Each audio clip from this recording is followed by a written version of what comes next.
Amateurtheater ist pure Lebensfreude.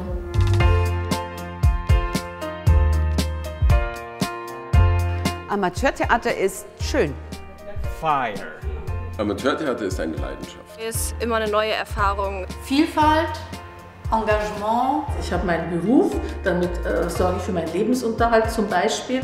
Aber in meiner Freizeit möchte ich mich einer Sache widmen, die mir Freude macht, die mir am Herzen liegt, wo ich mich von Seiten zeigen kann, die in meinem Beruf zum Beispiel nicht gefordert sind. Da gibt es eben auch den Schreiner, da gibt es den Tontechniker, da gibt es die Schneiderin, das Drumherum. Da gibt es halt sehr viele Aufgaben. Und die Bundesfreiwilligen, die haben eben die Möglichkeit, da voll einzutauchen in diese Arbeit. Requisiten basteln, Bühnenbild malen oder aufbauen. Sie können sich künstlerisch und kreativ da voll einbringen. Jeder hat irgendwie so einen anderen Schwerpunkt. Also ich möchte das beruflich machen. Ich möchte im Bühnenbild arbeiten. Ein Freiwilligjahr im Theater war eine Tür für mich.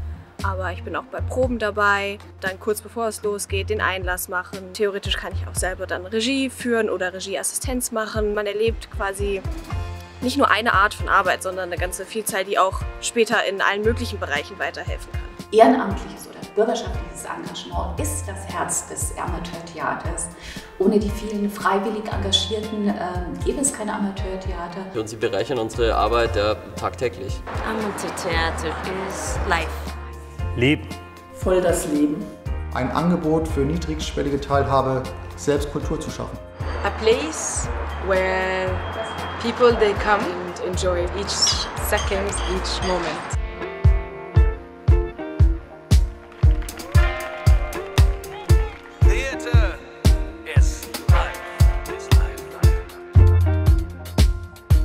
Wir haben ganz viele internationale Begegnungen, Jugendaustauschprojekte mit anderen Ländern, Kontinenten und schaffen in diesen Festivals immer wieder den Austausch über große Grenzen hinweg. Die internationale Arbeit ist für einen bundesweiten Dachverband eine ausgesprochene Pflichtaufgabe.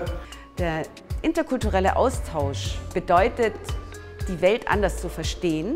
And when you see the people, you get to understand them and you get to understand their cultures and understand where they come from in an intercultural exchange, and you really come out a better person. I think it's very, very important to have intercultural theatre.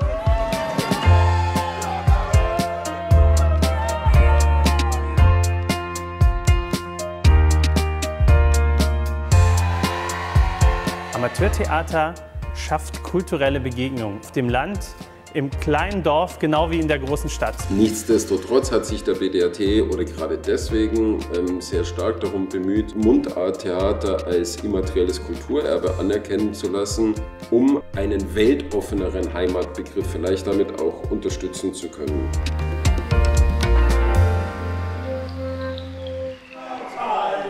Moment mal, das kennen wir auch. Das muss euch ja gesagt werden. Die Mundartsprache ist wieder im Kommen und es soll auch natürlich nicht verloren gehen.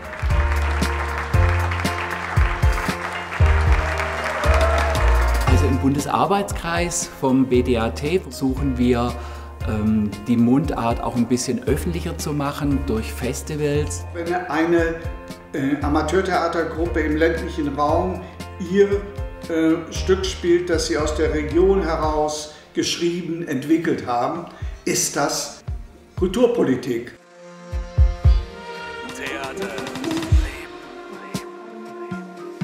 Die Besonderheit der JUBO ist, dass wir versuchen, eben Stücke von Jugendlichen für Jugendliche zu machen.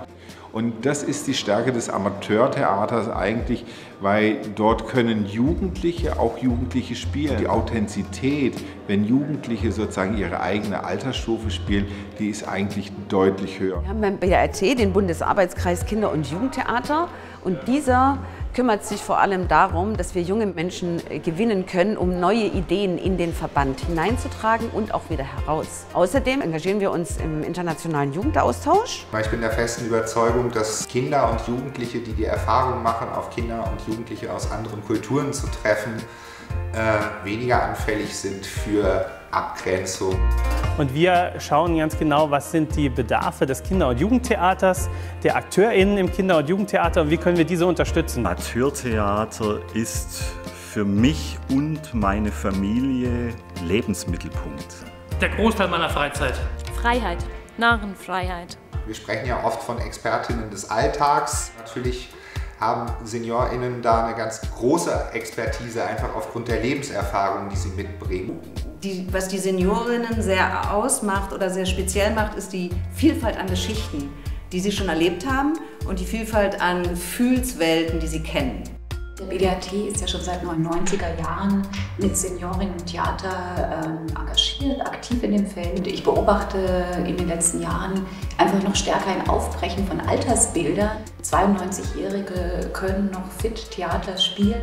Die Menschen, die sich da zusammenfinden, um zu spielen, lieben es, sich zu zeigen, lieben ihre Geschichten zu erzählen und in Gruppen zu arbeiten. Das ist das, was mir Spaß macht, woran ich Freude habe und was ich gerne eben mit anderen teile. Amateurtheater kann Menschen, die sich in einer Krise befinden, neue Impulse geben. Amateurtheater kann Menschen bewegen und auf eine ganz wundervolle Art zusammenbringen. Amateurtheater kann, das hat das Potenzial dazu, ganz inklusiv zu arbeiten, über Generationen hinweg.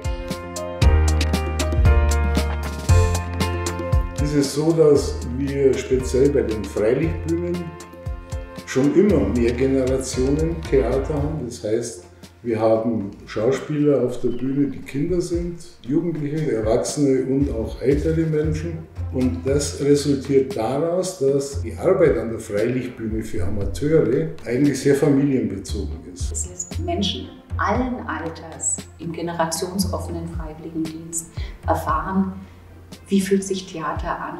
Das finde ich toll, habe ich auch selber schon mal mitgemacht. Und das hat sehr viel Spaß gemacht. Amateur theater can do anything, it's limitless.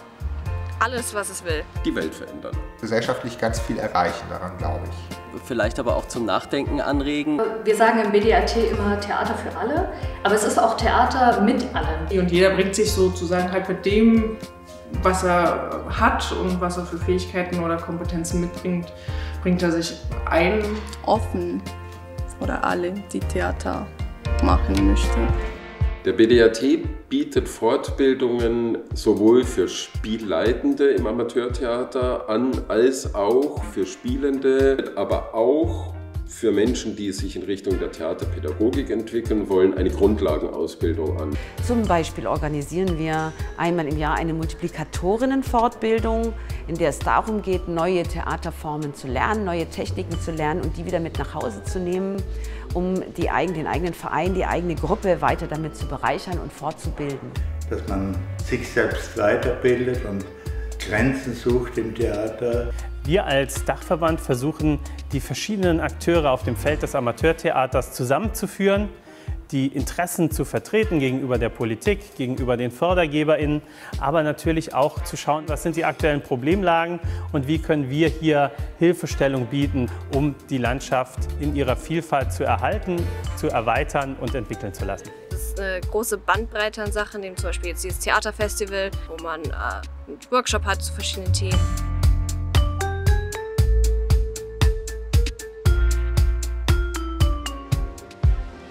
Beim Amarena Festival finde ich das besonders Schöne, dass man immer einen Zugang zu den Menschen von der ersten Minute an findet. Uns alle verbindet eine wahnsinnig große Leidenschaft. Also ein besseres Medikament kann es mir gar nicht geben, als jetzt zum Beispiel diese Auszeichnung. Weil ich werde da sehr, sehr unterstützt.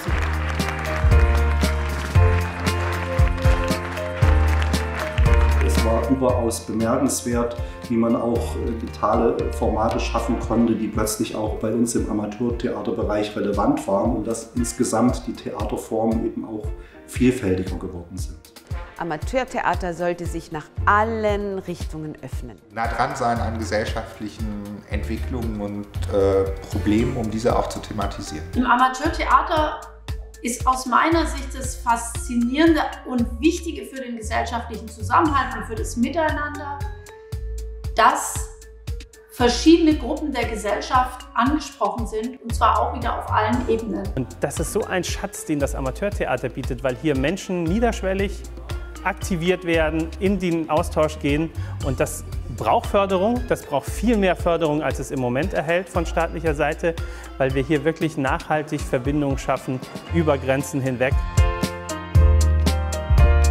BDAT ist eine der größten Interessenvertretungen für darstellende Künstler in Europa seit über 130 Jahren und mit stolzen über 2500 Bühnen inzwischen. Hinter mir gibt es verschiedenste Sammlungen zur Geschichte des Amateurtheaters. Das ist einmal die Geschichte des Verbandes und da gibt es eine umfangreiche Sammlung. Wir haben auch Sammlungen, die ins Internationale gehen. Wir haben das Archiv des Weltamateurtheaterverbandes, auch vereinzelt Archive von Gruppen, Vereinen. Es gibt sowas vergleichbar in ganz Deutschland nicht. Auch die Themen, die uns beschäftigen mit Geschlechtergerechtigkeit, Rechte von Kindern, von jungen Menschen und Partizipation und Teilhabe in allen Lebenslagen. Dass sich da noch eine viel größere Diversität entwickelt, aber da finde ich, da kann man noch viel mehr dran arbeiten und dann natürlich auch mit den Erfahrungen irgendwas Wunderschönes auf die Bühne bringen. Ich finde, überall, wo es einen Bäcker gibt, sollte es auch ein Amateurtheater geben. Und ich hoffe, dass es lange genug Leute gibt, die sich da dafür engagieren. Und ich kann nur jedem empfehlen, macht mit.